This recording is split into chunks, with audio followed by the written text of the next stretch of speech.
말씀 보겠습니다. 사무엘상 19장 1절부터 17절입니다. 오늘은 사울의 단창 대 다윗의 수금이라는 제목으로 말씀을 나누려고 합니다. 여호수아서는 끝났고 이제 사무엘상 19장입니다. 사무엘상 1장부터 18장은 저희 유튜브에 들어가 보면 있습니다. 그래서 확인해 주셨으면 좋겠고요. 잠깐 기도하고 말씀 나누겠습니다. 하나님, 이 시간에 말씀을 묵상할 때 우리가 아버지의 마음을 알게 하시고 다윗의 인생 가운데 역사하시고 일하시는 하나님, 그 은혜를 우리도 누리며 살 수 있도록 힘을 주옵소서. 부탁하며 예수님의 이름으로 기도하옵나이다. 아멘. 여러분, 다윗의 이름의 뜻이 뭔지 아시죠? 다윗의 이름의 뜻은 사랑받는 자라는 뜻입니다. 그래서 다윗은 등장하자마자 16장에 보면 사울이 다윗을 사랑하게 됩니다. 18장에는 사울의 아들인 요나단이 다윗을 사랑합니다. 사울의 딸인 미갈도 다윗을 사랑합니다. 사울의 신하들도 다윗을 사랑합니다. 심지어 온 이스라엘과 유다 사람들이 다윗을 사랑했다라고 16장, 18장은 우리에게 들려주고 있습니다. 그러나 그들의 사랑의 동기는 각자가 다 달랐습니다. 모두가 계속해서 다윗을 사랑한 것은 아니에요. 누군가는 계속 다윗을 사랑했지만 누군가는 다윗을 미워했고 다윗을 죽이려 했다는 거죠. 특히 18장부터 19장은 아버지의 집을 떠나서 사울의 사이가 되고 사울의 왕궁에서 살게 된 다윗의 공적인 삶의 모습을 우리에게 들려줍니다. 이새의 막내 아들로 나중에는 사무엘에게 기름 부음을 받고 어린 나이에 수금을 잘 타는 덕에 사울 앞에서 수금을 타다가 아버지 집을 오락가락 하다가 나중에 골리앗을 죽인 것이 공이 되어서 왕궁에서 지내다가 결국은 사울의 사이가 돼서 왕궁 생활을 시작하게 된 것이 다윗의 모습이란 말이죠. 그러니까 가장 화려하고 모두가 부러워하는 출세를 한 왕궁 생활을 다윗은 시작하고 있는 겁니다. 근데 다윗의 삶을 보면 행복하지만은 않았다는 거죠. 행복보다는 고난이 시작되었다는 걸 성경이 우리한테 말씀해 주고 있어요. 다윗은 매력적이었고 뛰어난 성품 탓에 많은 사람들에게 사랑을 받았지만 가장 든든한 지용군이 됐어야 할 왕이, 장인이 다윗을 미워하고 시기하고 심지어 죽이려고 했다는 거예요. 그래서 이 사울 때문에 다윗의 인생은 고난의 소용돌이 속으로 빨려 들어가는 일이 이제 벌어지기 시작하는 겁니다. 다윗도 처음에는 왕이 병들어서 병세가 심해서 그런 줄 알고 사울 곁에 늘 머물러 있었습니다. 하지만 결국은 사울의 병이 심화되고 더 심화되어서 다윗은 도망자로 왕궁을 떠나야 하는 그런 삶을 살게 되는 것이죠. 마치 우리가 직장에서 상사가, 위에 있는 보스가 이유도 없이 까닭도 없이 그냥 나만 보면 나를 죽이려고 달려드는 것처럼 사울은 지속적으로 다윗을 죽이려고 달려들었다는 거예요. 우리가 그런 상황에서 산다면 지옥 같은 삶이 아니겠습니까? 다윗의 인생도 아마 그랬을 거예요. 네, 여러분, 오늘 본문은 이런 다윗의 왕궁의 모습과 도망가기까지의 모습을 보여주는 이유가 있습니다. 하나는 이 모습을 통해서 그의 고난의 도망자 인생이 시작됐다는 걸 이제 알려주고 있는 거예요. 즉, 그는 고난의 훈련장으로 사실은 이제 내몰려 가고 있는 겁니다. 그러니까 섭리적으로 말하면 성령이 예수님을 광야로 모신 것처럼 이 다윗은 하나님이 그를 광야로 몰아가고 있는 거하고 똑같은 거예요. 이제 도망자의 삶이 이 장을 끝나고 시작되고 있다는 거죠. 진 에드워드라는 사람이 세왕 이야기에서 그래서 그 말을 한 거예요. 사울도 왕이 됐고 다윗도 왕이 됐지만 두 사람의 차이점이 무엇이냐? 사울은 고난의 훈련을 받은 적이 없지만 다윗은 고난의 훈련을 받았다는 거예요. 그것이 가장 중요하다는 겁니다. 여러분, 고난의 훈련을 받지 않으면, 고난을 통과하지 않으면 믿음은 온전해지지 않는다는 걸 성경이 우리한테 의도적으로 강조를 하고 있죠. 그래서 우리는 예수님도 고난을 받으셨다라고 말하는 거예요. 근데 예수를 믿는 우리가 고난을 거부한다는 건 어떤 면에서는 말이 안 되는 거죠. 두 번째로 오늘 본문은 다윗이 그럼에도 한 번도 사울에게 반역하거나 사울을 죽이려고 달려든 적이 없다는 거예요. 무슨 말입니까? 다윗은 한 번도 사울의 자리를 찬탈하려고 애쓴 적이 없다는 걸 이 왕궁 생활을 통해서 들려주고 있는 겁니다. 마지막으로 단창을 든 사울이 대적하고 있는 것은 단지 다윗이 아니라 다른 존재하고 싸우고 있었다. 즉 다른 존재를 대적하고 있었다는 걸 이 본문이 우리에게 사실은 들려주고 있는 것이죠. 중요한 건 억울한 이 다윗의 인생에 덮쳐오는 검은 구름을 지금 우리가 보고 있는 겁니다. 그러니까 본문 4절을 우리가 보면 요나단이 말하잖아요. 다윗은 아무것도 잘못한 게 없어요. 사울을 향해서 어떠한 죄도 지은 적이 없단 말이죠. 그럼에도 다윗의 인생은 이해할 수 없는, 정말로 감당하기 어려운 고난의 폭풍이 몰려오고 있다는 걸 보여주는 검은 구름이 이제 그의 인생에 덮쳐오고 있는 것을 우리가 보고 있는 거예요. 그러니까 우리도 살다 보면 우리 인생에 이해할 수 없는 검은 구름들이 덮쳐올 때가 있습니다. 덮쳐올 수가 있습니다. 그럴 때 우리는 어떻게 해야 됩니까? 무엇을 선택해야 됩니까? 오늘 본문의 다윗을 보면서 우리는 다윗처럼 수금을 타는 사람이 돼야 됩니다. 오늘 본문에 제가 다윗의 수금이라는 단어를 강조하는 이유는, 다윗의 수금이라는 말은 학자들도 얘기하지만 메타포, 은유예요. 은유. 즉 다윗이 살아온 다윗의 삶, 다윗의 인격, 다윗의 성품, 다윗이 무엇을 추구하고 있는지, 다윗의 영성을 나타내는 상징적인 언어가 바로 다윗의 수금이란 말이죠. 그러니까 다윗은 자기 인생에 고난의 폭풍이 밀려오고 검은 구름이 몰려드는 그때 다윗이 무엇을 했다는 거예요? 여전히 수금을 타고 있었다라고 성경이 말하는 겁니다. 그러니까 우리 또한 다윗처럼 우리 인생에 고난과 어려움이, 역경이 몰려올 때, 그렇지 않을 때에도 수금을 타며 하나님 앞에서 우리가 드려야 될 노래, 드려야 될 기도, 그리고 붙들어야 될 힘과 방패가 있다는 걸 성경이 우리한테 들려주는 거죠. 그러니까 오늘 우리는 본문을 통해서 본문에 등장하는 다윗, 요나단, 사울, 그리고 미갈, 이 사람들과의 관계 속에서 우리는 그럼 어떻게 살아낼까? 이런 교훈들을 잠깐 얻기를 원합니다. 첫 번째, 여러분, 우리는 영혼의 친구와 함께 이 땅에서 살아가는 그런 은혜를 누리며 살아야 됩니다. 오늘 본문 1절을 한번 보십시다. 다시 읽어봅시다. 사울이 그의 아들 요나단과 그의 모든 신하에게 다윗을 죽이라 말하였더니 사울의 아들 요나단이 다윗을 심히 좋아함으로 라고 되어 있습니다. 여기서 첫째는 사울의 공개적인 살해 의도가 이제 시작되고 있다는 거예요. 18장에서는 사울이 다윗을 죽이려고 하지만 은밀하게 죽이려고 합니다. 아무도 보지 않을 때 죽이려고 합니다. 창을 2번 던져서 다윗을 죽이려고 했고, 나중에는 딸 메랍과 둘째 딸 미갈을 이용해서 블레셋 전쟁에 다윗을 보내서 적들에게 죽임을 당하게 하려고 은밀하게 계획을 세웠어요. 하지만 이제 19장은 그런 은밀한 계획 같은 건 없습니다. 이제는 아예 대놓고 공개적으로 요나단과 신하들을 다 불러놓고 다윗을 죽이라고 명령을 했다라는 거예요. 얼마나 사울이 살기 등등한지를 우리가 보고 있는 거죠. 근데 이런 사울을 막아서는 사람이 있죠. 바로 요나단입니다. 오늘 본문에 요나단이 다윗을 좋아했다라고 써 있습니다. 히브리어 하페츠는 좋아하다라는 뜻이지만 사실은 기뻐하다라는 뜻입니다. 왜냐하면 제가 이 얘기를 하는 이유는 사울도 다윗을 기뻐했기 때문이에요. 여러분이 5절에 보면 왕이 이를 보고 기뻐하셨거늘 할 때 사울도 다윗을 기뻐했다는 걸 알 수 있어요. 근데 사울의 기쁨과 요나단의 기쁨은 차이가 있습니다. 1절에 요나단이 다윗을 좋아했다, 기뻐했다 할 때 이 하페츠 히브리어 단어의 의미가 뭐냐? 그 사람의 영혼의 내면의 본질적인 성향을 보고 그것에 매료되어서 기뻐하는 감정적인 모습을 얘기할 때 이 단어를 쓰는 거예요.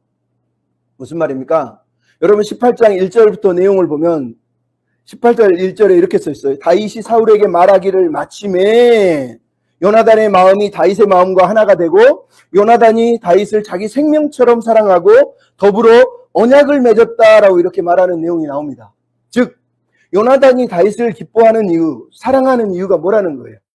다윗의 말을 들어보고 다윗의 행동을 다 살펴본 다음에 요나단의 마음과 다윗의 마음이 동일한 믿음을 가지고 있다는 것을 깨닫고 두 사람이 하나님 앞에서 언약을 맺었다는 얘기를 하는 거예요. 그러니까 요나단이 다윗을 좋아하고 기뻐하는 이유는 단순히 사람 좋네 이런 의미의 우정이 아니라 언약적 사랑에 기초한 거예요. 저 사람과 내가 추구하는 하나님 나라, 하나님을 향한 마음이 똑같구나 라는 것 때문에 요나단이 다윗을 좋아했고 언약을 맺었다는 거예요.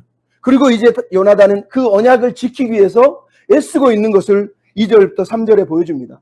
2절 3절의 내용이 뭡니까? 그가 다윗에게 이르되, 즉 다윗을 찾아가서 다윗에게 말하는 거예요. 뭐라 그러죠? 아버지가 사울이 너를 죽이기를 꾀하시느니라 라고 얘기하고 있는 거예요. 다윗에게 위험을 지금 알리고 죽음의 위기가 다가오고 있다는 것을 알려주면서 도울 길을 모색하고 있는 것을 우리가 지금 보고 있는 거예요.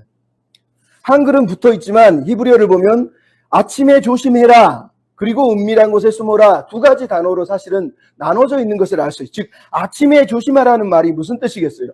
아버지가 이제는 아침부터 공개적으로, 옛날에는 숨어서 은밀하게 죽였다면 이제는 아예 대놓고 죽이려고 한다는 걸 강조하기 위해서 아침에 조심하라라는 얘기를 하고 있어요. 아침부터 아예 죽이기로 결정을 했다는 거예요.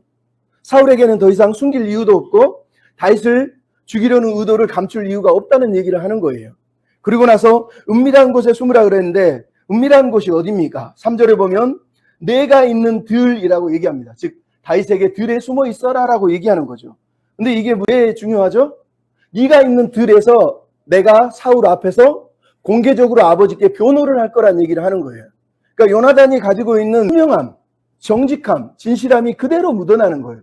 뒤에 숨어서 다윗도 모르는 상황에서 아버지와 딜을 하면서 무슨 얘기를 했는지 모르는 상태에서 아버지를 설득한 게 아니라 들에 숨어 있는 다윗 앞에서 아버지와 대화를 하면서 다윗이 볼 수 있고 들을 수 있게 명확하게 다윗을 위해서 변호하는 것을 듣게 하고 있는 거예요. 여러분 이런 영적 친구 얼마나 좋습니까?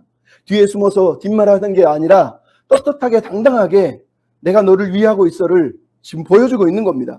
영적 위험이 다가왔을 때 그것을 알려주고 정직하게 자신을 보여주고 그리고 변호를 하고 있는 이런 친구 너무 멋지지 않습니까? 우리에게도 이런 친구가 있으면 얼마나 좋겠습니까? 그리고 이제 4절부터 7절의 내용을 보십시오. 요나단이 사울에게 다윗을 공개적으로 변호하고 있어요. 근데 변호의 첫 번째 뭐라고 하죠? 다윗을 칭찬하여 이르되 다윗을 칭찬했다는 거예요. 여러분 다윗이 잘 될수록 가장 싫어하고 손해를 많이 봐야 될 사람이 사실은 요나단입니다. 왜냐하면 사울의 임금의 자리를 요나단이 물려받을 거거든요. 인간적으로 얘기하면. 근데 오늘 본문의 요나단은 계산적인 사람이 아니에요. 아버지가 죽으면 내가 왕이 될 거야. 이런 생각을 가진 사람이 아니라 하나님이 무엇을 원하시고 하나님이 무슨 일을 하시는지를 주시하고 있는 그런 사람이에요. 우리가 사무엘상 14장에 봐도 알고 18장을 봐도 알고 이제 20장을 봐도 알고 23장을 살펴봐도 알 수 있어요. 요나단은 다윗과 싸우지 않아요. 항상 다윗을 통해서 하나님이 하시는 일을 보고 그 일을 지지하고 격려하는 사람, 그게 바로 요나단이라는 걸 우리가 보게 된다는 말이죠. 근데 놀라운 게 뭐예요? 아버지에게 첫 마디가 뭐예요? 다윗을 칭찬하여 이르되 아버지가 지금 다윗에게 하는 행위가 범죄했다라고 얘기하는 거예요. 그럼 얼마나 담대한 용기입니까? 여러분 사무엘상 14장만 읽어보면 사울이 자기 명령을 안 들었다고 요나단 자기 아들인데 공개적으로 사람들 앞에서 요나단을 죽이려고 해요. 근데 백성들이 반대해서 생명을 건지거든요. 근데 요나단이 그 기억이 있음에도 불구하고 오늘 본문에 뭐하고 있어요? 아버지 앞에서 아버지 지금 범죄하고 있는 겁니다. 아버지 틀렸습니다라고 이렇게 말을 하고 있는 거예요. 얼마나 놀라운 용기예요. 그는 계산하고 있는 것이 아니라 여전히 하나님의 뜻 앞에 서 있다는 걸 우리가 알게 돼요. 그런 그가 다윗을 변호하면서 다윗을 죽이면 안 되는 세 가지 이유를 얘기하죠. 첫째는 뭐라고 하죠? 4절에 다윗은 왕에게 한 번도 잘못한 적이 없다. 득지한 적이 없다. 죄를 지은 적이 없다. 오히려 선한 일을 했다라고 얘기합니다. 5절에 두 번째 뭐라고 그러죠? 그 선한 일이 그 블레셋 사람, 한글에는 안 나왔지만 히브리어는 정관사가 붙어서 그 블레셋 사람, 즉 사무엘상 17장에 골리앗 앞에서 벌벌 떨던 이스라엘을 구원한 그 사건을 얘기하면서 다윗이 그렇게 왕을 위해서 골리앗을 물리치고 이스라엘에 구원을 주는 선한 일을 하지 않았느냐라는 걸 얘기합니다. 그리고 세 번째로 그가 그러므로 왕을 기쁘시게 했습니다 라고 이렇게 말하면서, 그리고 마지막 네 번째, 무죄한 피를 흘리는 것은 하나님께 죄를 범하는 것입니다. 이렇게 하나님을 거론하면서 사울의 죄를 언급하고 있는 겁니다. 여러분 우리가 여호수아 때도 배웠지만 신명기 19장 10절에 뭐라고 돼 있어요? 네 하나님 여호와께서 주시는 기업에서 무죄한 피를 흘리지 마라. 그 피를 흘리면 하나님이 내게 그 피를 흘리게 하실 거야. 그 피를 찾을 것이다 얘기합니다. 즉 죄 없는 자를 죽이는 건 율법이 금하는 거라는 거예요. 그러니까 요나단은 철저하게 하나님의 말씀에 의거해서 자기 아버지고 왕인 사울 앞에 당신이 죄를 짓고 있는 것이라고, 죄를 짓지 말라고 얘기하고 있는 거예요. 참 멋있는 사람이죠. 우리 시대에 누가 그랬다고 그래서 당장 쫓겨나겠지만, 근데 여러분 재밌는 게 아까도 얘기했지만 19장 5절에 왕이 다윗을 기뻐했다라고 얘기합니다. 왕이 이를 보고 기뻐하셨거늘. 근데 이 단어는 사마으라 그래서 1절에 요나단이 기뻐했던 그 기쁨하고 다른 단어예요. 아까도 얘기했죠. 요나단이 다윗을 보고 기뻐한 것은 다윗의 영혼, 그 내면에 있는 그 성격, 그 성향을 보고 본질적인 성향이 무엇인지를 바라보고 기뻐한 겁니다. 그러니까 요나단은 외적인 다윗을 좋아한 게 아니라 다윗의 마음에 품고 있는 하나님이 보셨던 그 중심을 요나단도 보고 사랑했고 기뻐한 거예요. 근데 오늘 본문의 5절에 왕이 사울이 기뻐했던 이 기쁨이라고 하는 사마은은 외적인 기쁨, 그러니까 밖에서 겉으로 보는 기쁨을 말하는 거예요. 그러니까 다윗이 골리앗을 죽이고 이스라엘을 구원한 그 사건, 눈으로 볼 때 너무나 기쁜 일이잖아요. 그러니까 눈에 보여지는 기쁨을 말하는 겁니다. 이게 바로 사울과 요나단의 차이예요. 요나단은 그 한 사람을 향한, 그 영혼을 향한 기쁨을 품었다면 사울은 겉으로 드러난 것에 만족합니다. 그 사람이 어떤 마음, 어떤 생각을 품고 있는지 관심이 없다는 얘기를 하는 거죠. 아무튼 중요한 건 놀랍게도 이런 진실하고 담대한 요나단의 변호가 사울의 마음을 돌이켰다는 거예요. 19장 6절을 보면 뭐라고 되어 있습니까? 사울이 요나단의 말을 듣고 맹세하되 여호와께서 살아계심을 두고 맹세하거니와 그가 죽임을 당하지 아니하리라. 즉 요나단의 변호로 사울이 다윗을 살려주기로 했다는 거죠. 근데 여러분, 이 본문을 읽으면서 우리는 한 가지는 생각해야 돼요. 사울의 맹세, 이거는 극히 위험하다는 걸 알 수 있어요. 여러분, 신앙인이 자꾸 맹세하는 건 성경적으로 옳지 않아요. 자꾸 하나님의 이름 들먹이면서 하나님의 이름으로 내가 약속할게, 내가 하나님의 이름으로 맹세할게. 여러분, 이것은 하나님이 기뻐하는 의미가 아니에요. 왜냐하면 여러분, 사무엘상 14장에 보면 사울이 하나님의 이름으로 맹세하면서 뭐라고 그래요? 군사들에게 전쟁 중인데 금식을 선언합니다. 금식을 선언해요. 그러자 백성들이 막 배고파서 전쟁을 하지 못해요. 그러니까 나중에 또 뭐라고 그러냐면 너 이거 음식 먹어 그러면서 자기 맹세를 번복해버립니다. 좀 있으니까 제가 아까 처음에도 설명했지만 요나단이 군사들 중에서 금식을 깨고 꿀을 찍어 먹으면서 힘을 얻습니다. 그래서 사울이 누가 내 명령을 안 들었는지를 추적하고 결국은 제비뽑기를 해서 요나단이 걸립니다. 근데 그때 사울이 맹세하기를 뭐라고 그러냐면 심지어 내 아들 요나단일지라도 내가 여호와 앞에 맹세하노니 그를 죽일 거야 이렇게 얘기합니다. 그랬더니 백성들이 여호와의 살아계심을 두고 맹세하노니 요나단은 죽이면 안 됩니다. 그러면서 백성들이 똑같은 단어로 돌려줍니다. 그래서 사울이 한 번 더 맹세하기를 내가 맹세하노니 요나단을 죽이지 않겠다 이렇게 얘기합니다. 그러니까 사울은 입술에 항상 습관적으로 여호와의 살아계심을 두고 맹세하노니 이런 말을 너무 자주 해요. 하지만 그 맹세를 제대로 지킨 적이 한 번도 없다는 거예요. 항상 깨뜨리고 번복하는 거예요. 여러분, 오늘 본문이 그래서 중요한 거예요. 왜? 사울이 이 맹세를 지켰나요? 바로 얼마 안 있으면 다시 다윗을 죽이려고 합니다. 여러분, 예수님이 뭐라고 그러죠? 마태복음 5장 33절부터 37절에 옛사람은 맹세하고 맹세한 것을 지키라 했지만 나는 너희에게 이르노니 도무지 맹세하지 말라는 거예요. 도무지 맹세하지 말라는 거예요. 예루살렘 성으로도 맹세하지 말고 땅으로도 맹세하지 말고 하나님의 이름으로도 맹세하지 말라는 거예요. 왜 그럴까요? 우리가 맹세를 지킬 능력이 없으니까. 그래서 예수님이 뭐라고 그러냐면 너희는 오직 옳은 것은 옳다 하고 아닌 건 아니라 하라는 거예요. 여러분, 이게 신앙에서 가장 중요한 거예요. 뭐가 옳은지 뭐가 틀렸는지를 말씀 안에서 기준을 가지고 살라는 거예요. 그거를 내가 못 지키면서 자꾸 맹세하면서 지키려고 하는 그런 헛된 영적인 과대 포장을 하지 말고 말씀이 기준이 되어서 이건 옳아, 이건 틀려라고 하는 그런 바른 진리에 서 있는 삶을 살라고 성경이 우리한테 말하는 겁니다. 그러니까 여러분이 오늘 본문을 보면서 우리의 삶 또한 이런 모습을 사실 가진 필요가 있는 거죠. 이제 이런 요나단의 변호를 통해서 사울이 다윗을 살려주기로 결정을 합니다. 그리고 7절 우리가 뭐를 읽습니까?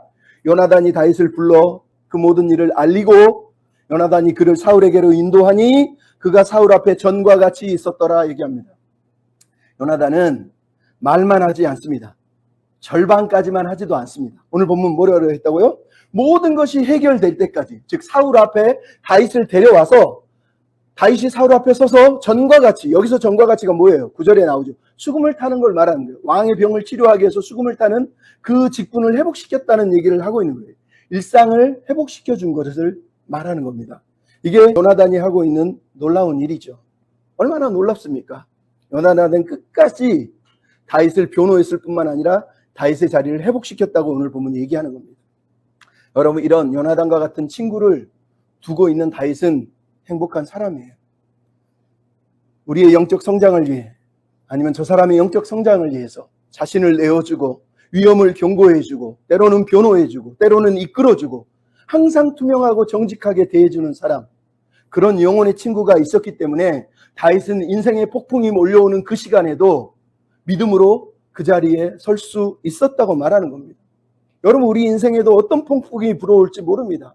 하지만 그 폭풍이 불어올 때든 불어오지 않을 때든 든든하게 우리를 지켜주고 지지해주고 함께해줄 영적인 친구가 우리에게 있어야 돼요. 여러분에게 있어야 되는 겁니다.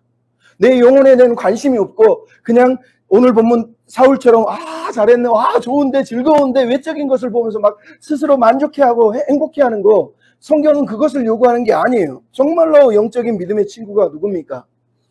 마틴 부보라는 사람이 이런 얘기를 합니다.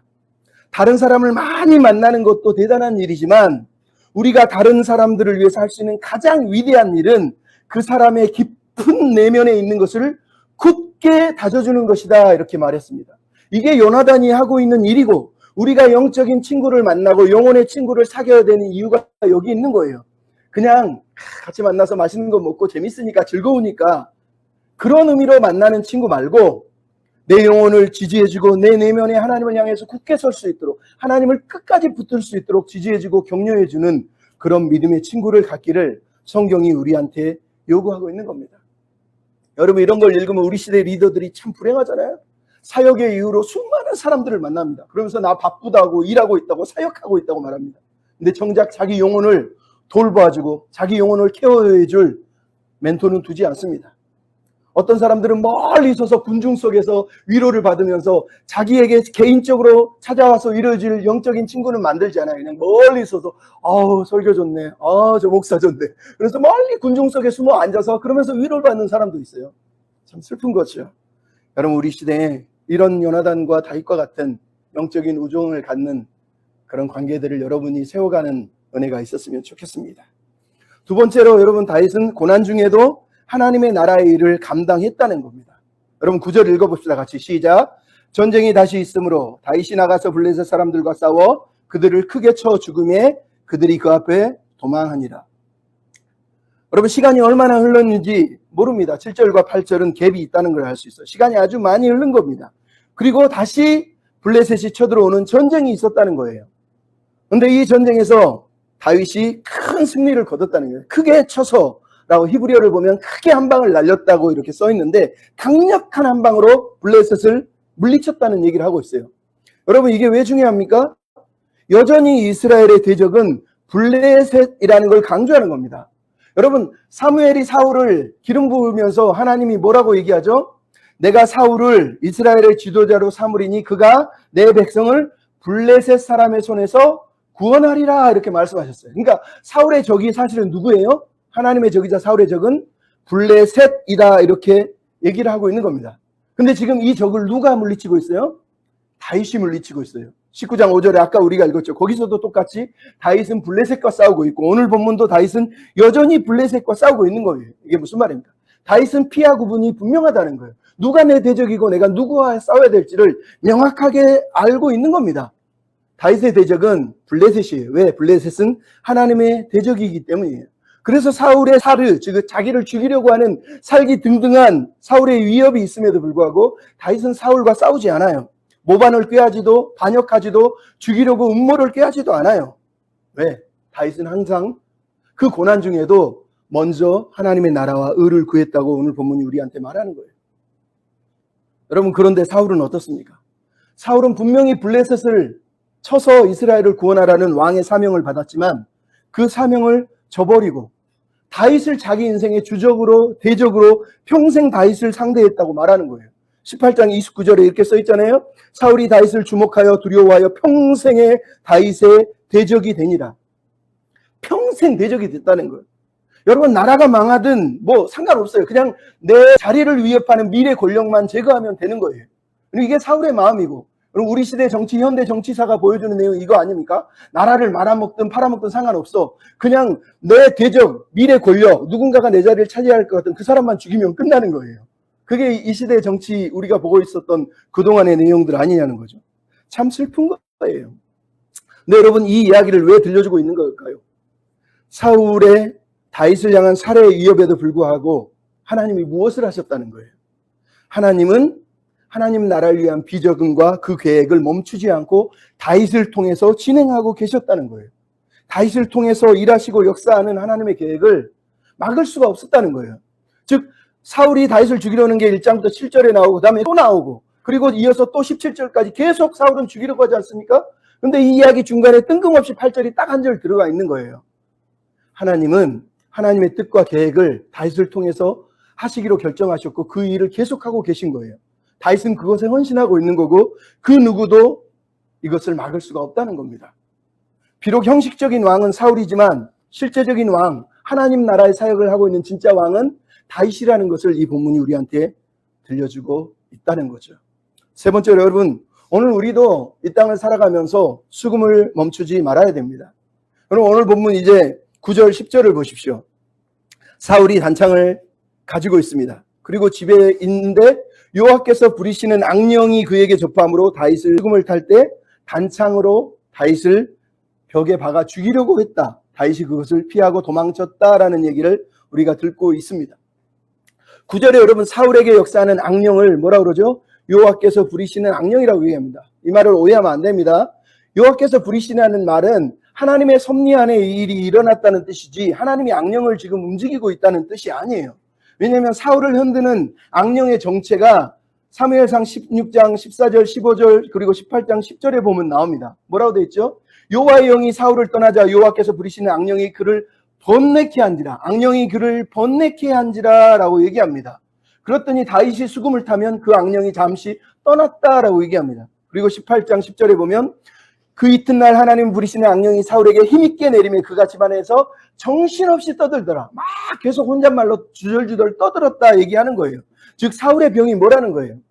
정신병이라는 거예요.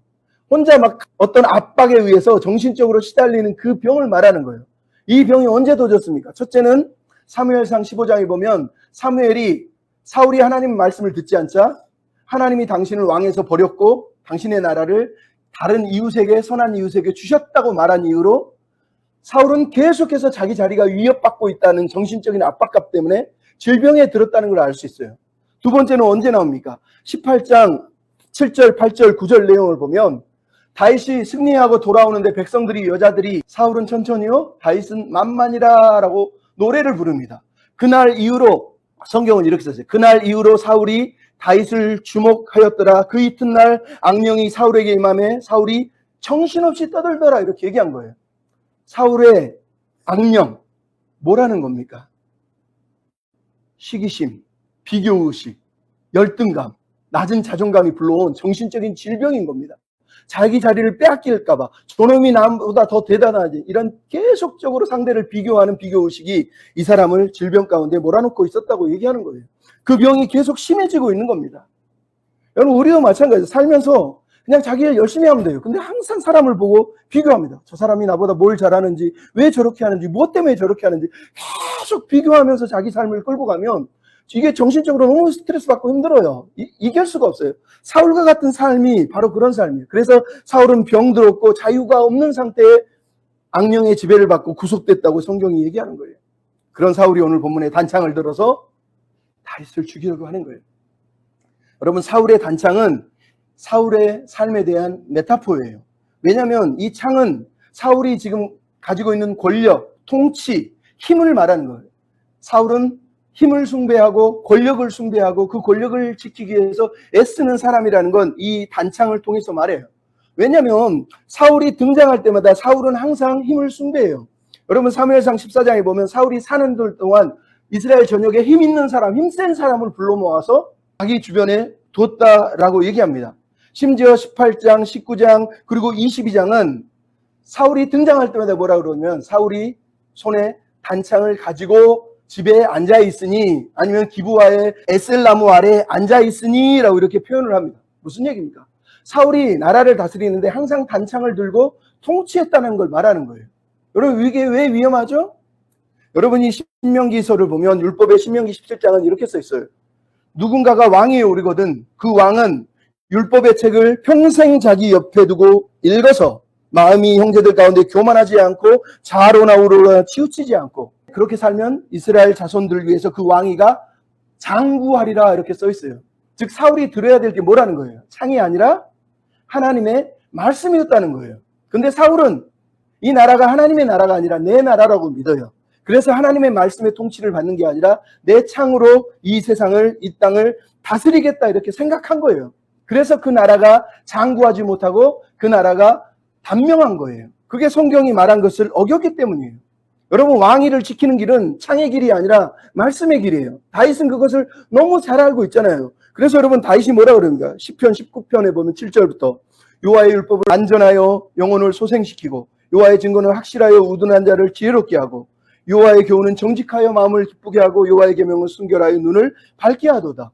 여호와를 경외하는 도는 정결하며 영혼까지 이르고 여호와의 법도 진실하여 의로우니 금 곧 많은 순금보다 더 사모할 것, 꿀송이보다 더 달도다. 주의 종이 이것을 지킴으로 경고를 받고 이것을 지킴으로 상이 크니이다. 그러면서 마지막에 이렇게 얘기합니다. 나의 반석이여 구속자이신 여호와여, 내 입의 말과 내 마음의 묵상이 주 앞에 연락되기를 원하나이다. 이렇게 다윗이 노래한 거예요. 여러분, 이게 다윗이에요. 왕이 누구라는 거예요? 하나님의 말씀을 붙잡고 하나님의 말씀의 삶을 살아가는 거예요. 근데 사울은 자기 나라라고 생각하고 자기 권력, 자기 창으로만 이 나라를 지킬 수 있다고 믿었기 때문에 다윗을 죽이려고 했고, 심지어 하나님의 말씀의 경고조차 무시하면서 그렇게 달콤한 권력의 맛을 유지하려고 했던 거예요. 여러분, 오늘 본문을 읽으면 요나단과 사울의 차이가 분명하게 등장하죠. 요나단은 다윗을 보면 어떤 생각을 합니까? 저 사람은 하나님 나라를 위한 내 파트너, 나의 동반자, 동역자다, 이렇게 얘기합니다. 하지만 사울은 다윗을 어떻게 봐요? 저놈은 뛰어나지만 나의 경쟁자, 내 자리를 위협하는 존재라고 생각하는 거예요. 여러분, 교회 안에도 이런 사고가 얼마나 많습니까? 세상이 약육강식인 건 이해하는데 교회마저, 교회 안에는 사역자들마저, 성도들마저 서로를 비교하면서 경쟁자로 여깁니다. 저 사람이 좀만 잘하면 집에 가서 투덜거리고 시기합니다. 내가 더 잘할 수 있는데 저놈만 없으면 내가 더 칭찬받을 텐데, 내가 더 남들 앞에서 높임을 받을 텐데. 심지어 교역자들도 그러잖아요. 설교 좀만 잘하면 저놈이 나보다 설교 잘해, 교인들이 나보다 저놈을 더 사랑하지, 그러면서 내쫓는 일도 있지 않습니까? 비극인 거예요. 교회가 정상화되는 길은 서로가 동반자가 되는 거예요. 동역자가 되는 거예요. 경쟁자가 되는 것은 결코 옳지 않단 말이죠. 어쨌든 오늘 본문의 다윗은 이런 사울의 창을 피해서 지금 도망가고 있어요. 18장에서 창을 2번 던지고 2번 피했고, 오늘 본문에 또 피했다는 걸 성경이 얘기합니다. 다윗이 여러분 어떻게 이렇게 피할 수 있죠? 하나는 하나님의 도움이지만 하나는 사울의 병세를 다윗은 너무 잘 알아요. 그래서 언제 정신이 획가닥할 줄 모르기 때문에 수금을 타면서도 항상 의식하고 있었다는 걸 우리가 알게 되는 거예요. 그런데 중요한 건 오늘 본문의 다윗의 수금, 아까도 얘기했지만 사울의 단창에 맞서는 다윗의 무기는 바로 다윗의 수금이에요.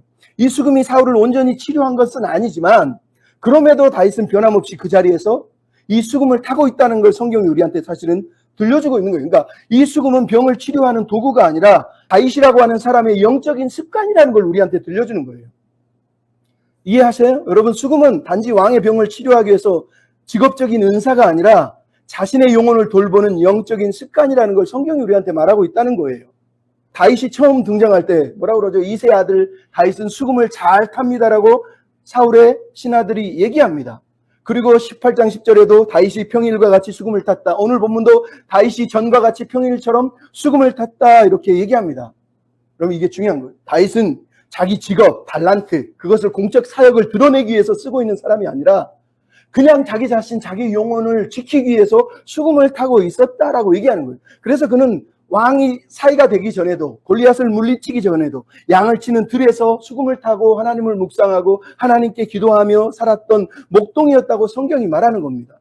그래서 이 수금은 그의 성품을 드러내는 거예요. 왜냐하면 시편에 수많은 기도가, 수많은 찬양이 다 다윗이 수금을 타며 하나님께 드렸던 다윗의 영혼의 노래들이기 때문에 그렇단 말이죠.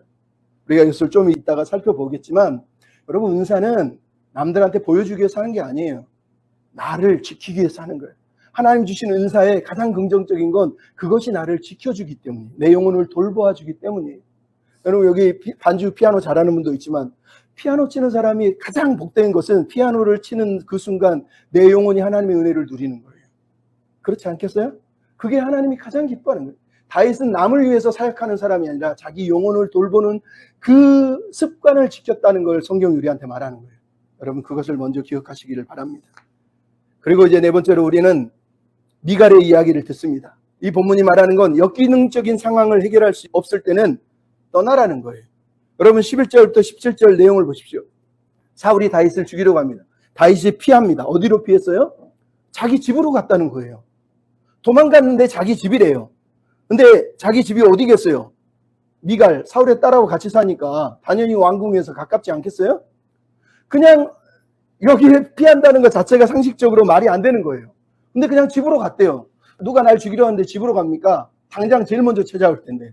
이 말은 다윗이 여전히 사울이라고 하는 사람의 병세가 항상 나았으니까 좀 있으면 또 나아질 거라고 하는 기대를 가지고 집으로 갔을 것이라는 것을 우리가 알게 돼요. 근데 오늘 본문은 놀랍잖아요. 아침에 그를 죽이라라고 19장 11절에 얘기하잖아요. 아침부터 정말로 사울이 다윗을 죽이기 위해서 전령을 보냈다는 거예요. 요나단이 경고했던 너가 아침에 죽이러 올 거야 했던 이 경고가, 2절에 있던 경고가 실제로 이루어졌다는 걸 알 수 있어요. 또 하나는 재밌잖아요. 다윗을 죽이려고 보낸 부하라고도 얘기하지 않고 암살자라고도 얘기하지 않고 오늘 본문은 전령이라고 얘기하고 있어요. 11절부터 마지막 절까지 다 사울이 보낸 사람은 전령이래요. 여러분, 전령은 히브리어도 말라크예요. 사자, 메신저라는 뜻이에요. 무슨 말이에요? 메신저를 가장한 암살자라는 뜻이지만 사울의 메시지가 분명하다는 거예요. 다윗은 무조건 죽여야 된다는 거예요. 이게 바로 사울이 다윗에게 보낸 메신저들이라는 거죠. 근데 여러분, 이런 다윗을 누가 구해줘요? 미갈이 구해줍니다. 당신이 오늘 안 도망가면 당신 죽을 거야 이러면서 창에 줄을 내려가지고 다윗이 창에서 내려서 도피할 수 있도록 도와줬다라는 얘기를 하고 있어요. 그리고 나서 우상을 가져다가 염소털로 꾸며가지고 다윗이 병든 것처럼 꾸몄고 나중에 아프다는 얘기를 듣고 사울이 침상채 가져와라면서 아예 죽이려고 침상채 들고 오라고 얘기했다는 거예요. 얼마나 사울의 메시지가 클리어합니까? 나는 다윗을 기필코 죽일 거야 라는 거죠. 그런데 여러분, 이 본문을 읽으면서 우리가 한 가지 생각할 게 있습니다. 다윗과 사는 여자 아내가 미갈이에요. 근데 미갈이 뭘 가져다 놨대요? 우상이래요. 드라빔을 지금 말하는 거예요. 우상. 근데 옛날 드라빔은 작은 것도 있고 큰 것도 있어요. 드라빔이라는 건 깎아서 만든 조각 인형을 말합니다. 그래서 우리가 야곱 이야기에 보면 라헬이 드라빔을 안장인가 자기가 앉은 자리 밑에다 숨기잖아요. 근데 오늘 본문에 미갈은 엄청나게 큰 드라빔, 즉 사람 크기와 똑같은 드라빔을 가져다가 거기에다가 염소털로 꾸며서 사람이 누워있는 것처럼 만들었다는 거예요. 무슨 말이에요? 미갈이라고 하는 사람의 이중적인 모습을 보여주는 거예요. 다윗과 함께 살지만 여전히 세상적인 미신을 붙들고 사는 여자라는 걸 얘기하는 거예요. 그 당시 이 사람 크기의 드라빔은 병든 사람에게 같이 누워놓으면 그 사람의 병이 치유가 된다고 믿었던 미신 신앙이 있었어요. 근데 강조하고 싶은 건 이게 미갈의 어리석음이라는 거예요. 그냥 살려주면 되는데 미갈은 그 상황에서도 다윗의 믿음과 합하지 못하고 여전히 우상 숭배했던 여인이었다는 걸 성경이 우리한테 들려주고 있다는 거죠. 그리고 아버지한테 들키자 17절에 뭐라고 그러죠? 다윗이 나를 죽이려고 해서 어쩔 수 없었다고 얘기하는 거예요.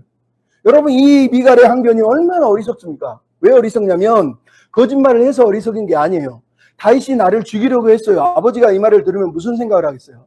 내가 다윗을 죽일 수 있는 명분을 하나 더 갖게 된 거예요. 이제는 다윗을 내가 분명히 죽여야 된다. 왜냐하면 내 딸을 죽이려고 했기 때문에.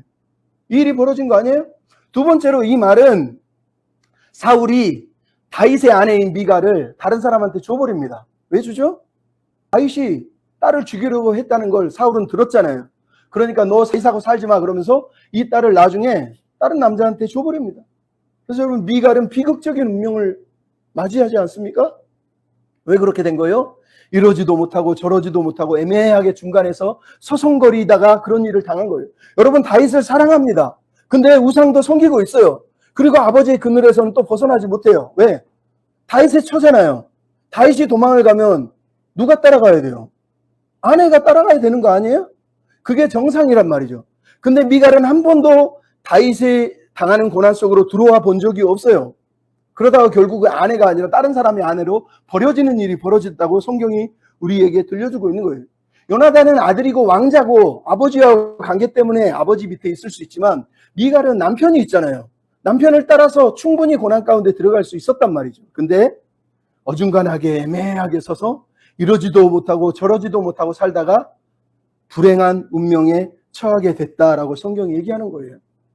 근데 여러분, 오늘 본문의 12절에 다윗이 미갈의 도움을 받고 그가 피하여 도망하니라 라고 되어 있습니다.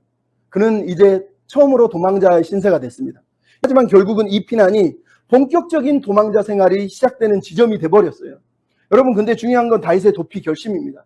자기를 죽이려 하는 사울과 더 이상 함께할 수 없다라는 것을 직시하고 떠나기로 결정한 거예요. 근데 이건 단순한 감정적인 결정이 아니라 신앙적인 결정이라는 거예요. 즉 하나님의 마음, 하나님을 떠나버린 영혼, 그리고 그 영혼이 쏟아내는 죽이려는 그 의도를 다윗은 받아내는 어리석은 사람이 아니었다는 얘기를 하는 거예요. 사울의 병세를 알 때는 그 병이 나을까봐 계속 옆에서 기다려줬지만 매일매일 창으로 자기를 죽이려는 이 살해 위협 앞에서, 이 역기능적인 상황 앞에서 더 이상 다윗은 그 자리에 머물 수가 없어요. 자기를 죽이려 던지는 창까지 다 받아낼 수는 없었다고 성경이 우리한테 말하는 거예요. 그러니까 여러분, 영적으로 병든 이를 상대하는 길은 버티는 게 아니에요. 대적하는 것도 아니에요. 피하는 거예요. 여러분, 성경이 우리한테 말하는 역기능적인 관계나 상황에서는 피하라고 성경이 우리한테 이 다윗의 이야기를 통해 들려주는 거예요. 근데 많은 사람들이 이런 역기능적인 상황에 있으면서도 그것을 순응합니다. 그리고 참고 감내하고 때로는 상처를 다 받으면서도 내가 사랑해야 하니까 이게 사랑 아니에요? 하나님의 마음 아니에요? 이러면서 그 자리에 그냥 앉아 있습니다. 근데 그건 착각이에요. 그건 사랑이 아니에요. 역기능적 관계에서 드러난 모든 죄를 감싸라고 성경이 우리한테 말하지 않아요. 그러니까 우리가 잘못된 공동체를 떠나지 못하는 이유가 뭐예요? 공동체가 막 병들고 깨어져 있는데도 거기를 떠나면 하나님의 뜻이 아닐까봐, 내가 죄를 짓는 걸까 봐 막 벌벌벌벌 떨어요. 그러면서 거기서 상처받고 힘겨워하면서 그걸 끙끙끙 버티면서 하나님 내가 그래도 버티고 있어요. 아시죠? 이러면서 살아요. 네, 여러분, 성경이 말하는 거예요. 역기능적인 상황, 신앙이 사라져버린 상황에서는 떠나는 게 맞는 거예요. 여러분, 아브라함과 롯이 왜 갈라졌죠?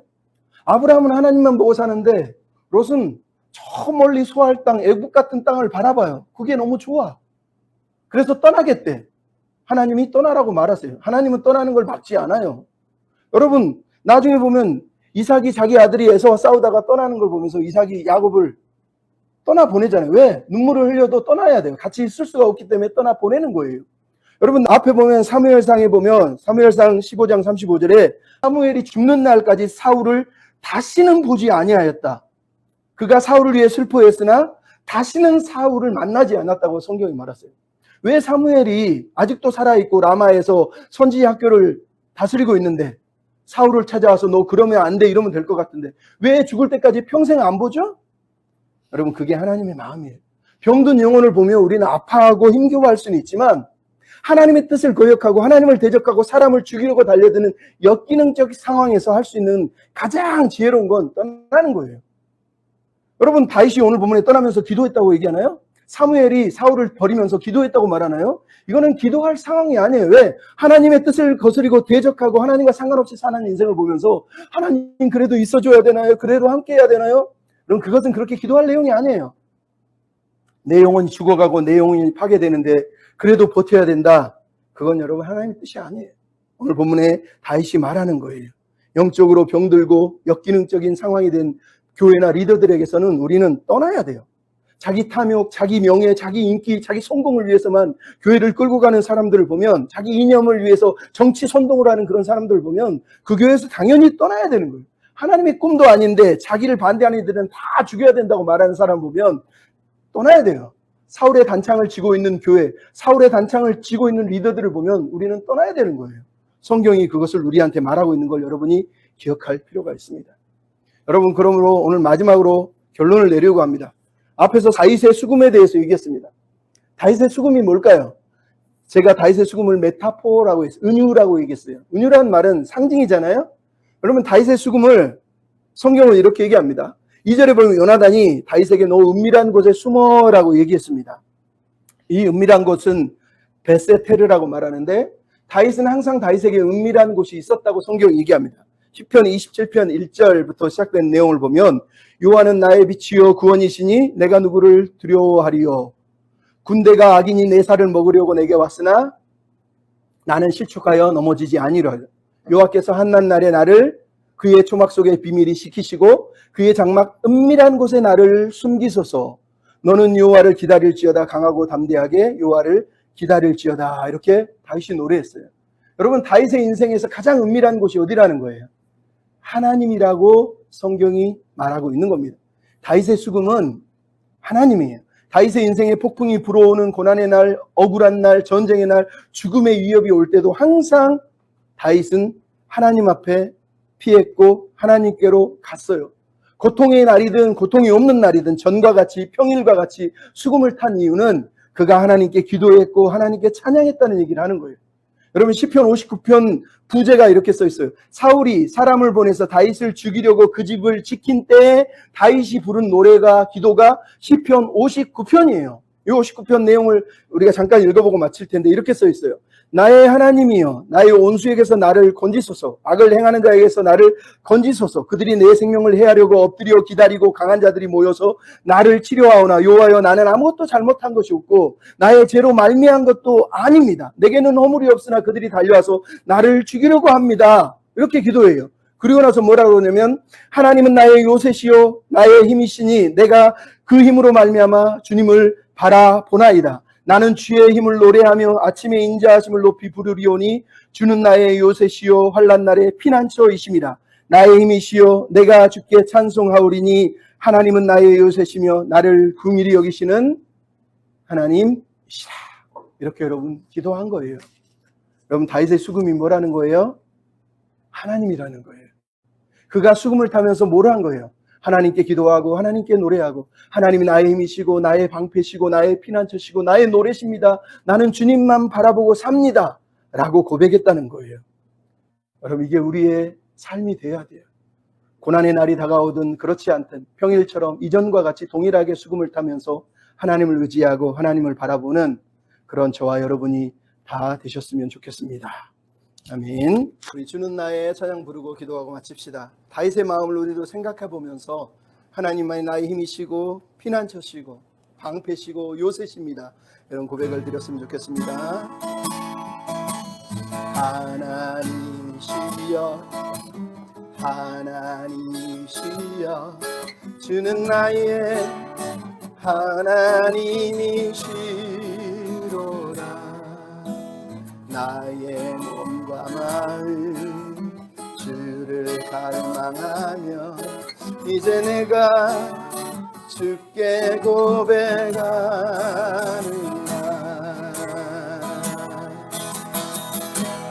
여호와는 나의 빛이요 여호와는 나의 구원이시니 내가 누구를 두려워하리요.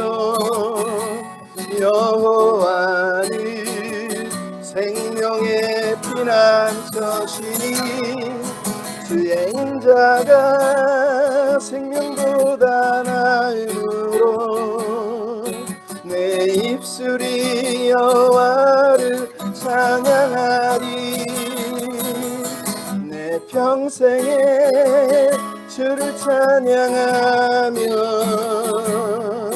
주의 이름으로 내 손 들리라. 주의 인자가 생명보다 나으므로 내 입술이 여호와를 찬양하리. 내 평생에 주를 찬양하며 주의 이름으로 내 손 들리라. 주님은 나의 산성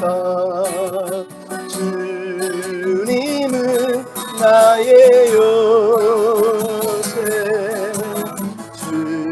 주님은 나의 소망 나의 힘이 되신 여호와. 주님은 나의 산성 주님은 나의 요새 주님은 나의 소망 나의 힘이